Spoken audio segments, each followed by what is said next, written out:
Hello friends, welcome back to my YouTube channel timing classes. तो आज हम लोग पढ़ेंगे क्लास 6 के मैथ्स का चैप्टर नंबर 10 मेंसुरेशन। हम लोगों ने एक पूरा चैप्टर पढ़ लिया है। इस वीडियो हम लोग इस चैप्टर का समरी पढ़ेंगे और एक चैलेंज दिया हुआ उसको हम लोग कंप्लीट करेंगे। तो एक चैलेंज इसमें दिया हुआ है क्वेश्चन नंबर 12 के बाद एक्सरसाइज 10.3 में दिया है on a centimetre square paper. 1 centimetre square paper है। Make as many rectangle as you can. वो बहुत ढेर सारे रेक्टेंगल बनाता है जैसा हम जानते हैं। Such that the area of the rectangle is 16 square centimetre. तो एक एक का एरिया मतलब कि 16 सेंटीमीटर स्क्वायर है। तो consider only natural number length, उसमें सिर्फ नेचुरल नंबर है जानेंगे।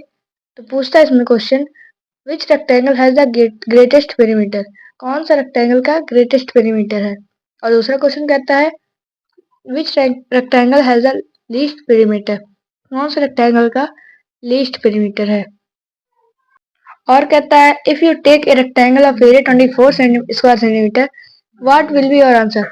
अगर आप रेक्टेंगल के एरिया 24 स्क्वायर सेंटीमीटर लेते हैं तो आपका आंसर क्या होगा। Given any area is it possible to predict the shape of the rectangles.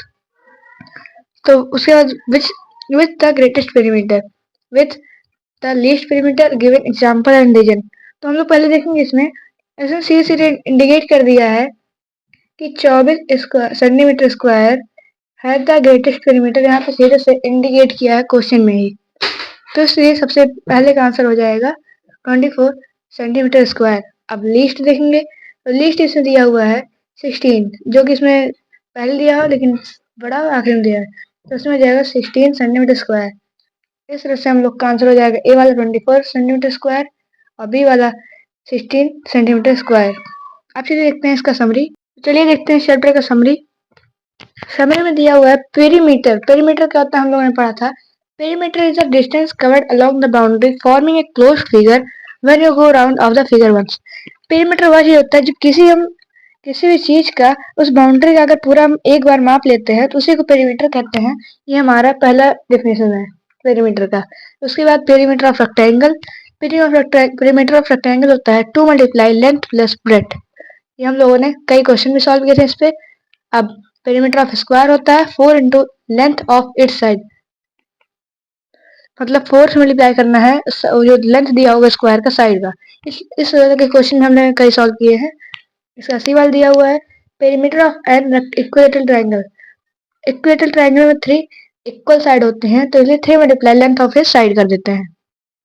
अब तीसरा है figure in which all Figures in which all side and angle are equal are called regular closed figure। वह figure जिसके सारे side और angle equal होते हैं उसे रेगुलर क्लोज्ड फिगर कहते हैं। चौथा देखेंगे तो the amount of a surface enclosed bye figure is called its area. जो अमाउंट होता है किसी भी सरफेस का जो कवर करता है उसी को हम लोग एरिया, जैसे सर्कल का वो कितना एरिया उसमें कवर करता है, कितना सरफेस कवर करता है उसी को हम लोग एरिया कहते हैं। रेक्टेंगल देखें जैसे उसमें कवर करता है उसी को हम लोग एरिया कहते हैं। उसके बाद फिफ्थ है to calculate the area of a figure using a square paper the following convention are adopted. पहला है ignore portion of area that are less than half a square. मतलब हम उसको किसी चीज को स्क्वायर पेपर पे या फिर हम कहें तो ग्राफ पेपर पे नाप सकते हैं। अब जो हम लोग ग्राफ पेपर बनाते हैं कोई फिगर तो उसमें जो मतलब आधे से कम हो वो स्क्वायर हम उसको ना माने और उस तरह से हम लोग आसानी से एरिया निकाल सकते हैं। हाफ या उससे ज्यादा हो तभी उसको हम लोग उसके एरिया में काउंट करेंगे। बी वाला है if more than half a square in a region count it 1 square. अगर कोई स्क्वायर हम लोगों ने देखा कि कोई स्क्वायर हाफ से ज्यादा रीजन में होता है तो उसे हम स्क्वायर काउंट करेंगे। ऐसे सी दिया हुआ है if exactly half the square is counted take its area as 1/2 square unit. अगर कोई मान लीजिए स्क्वायर का हम लोग ग्राफ पेपर या फिर स्क्वायर बॉक्स बनाते हैं तो उसमें अगर कोई आधा आता है, चाहे जिस तरह से वो आधा आता है, तो उसको हम लोग 1/2 यूनिट स्क्वायर काउंट कर सकते हैं। अब 6 वाला दिया हुआ है एरिया ऑफ रेक्टेंगल। हम लोगों ने इसमें एरिया देखना है, एरिया ऑफ रेक्टेंगल। हम लोगों ने इसको कई सारे क्वेश्चन सॉल्व किया है। लेंथ इनटू ब्रेथ होता है।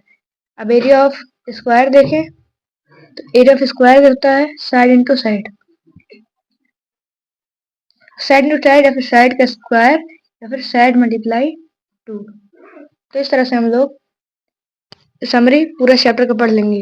बाकी इस वाली वीडियो से इतना है, अब मिलते हैं अगली वीडियो में। अगर आपको मेरा वीडियो पसंद आया तो मेरे इस वीडियो को लाइक शेयर कमेंट जरूर कीजिएगा और साथ साथ सब्सक्राइब भी कर लीजिएगा ऐसे वीडियोस के लिए। अब मिलते हैं अगले वीडियो में, तब तक के लिए धन्यवाद।